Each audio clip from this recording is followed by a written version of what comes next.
Morning mga boss. Ayan na, nagpapakain tayo.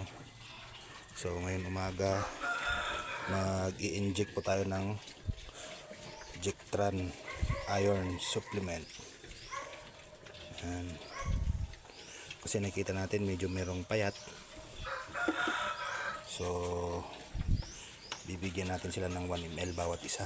Tapos itong syringe natin ito 1 ml na po ito. So mapapansin nyo, iba na yung needle niya. Bumili ako, yung ganitong needle is 20 pesos. In-improvise ko na lang kasi mas matigas ang needle nito kaysa yung para sa ganito na injection. Manipis yung needle na nayuyupi pag gumagalaw yung mga baboy. So ito, hindi na ito nayuyupi kasi medyo matibay. Pwede nyo gawin ito. So yun lang, salamat.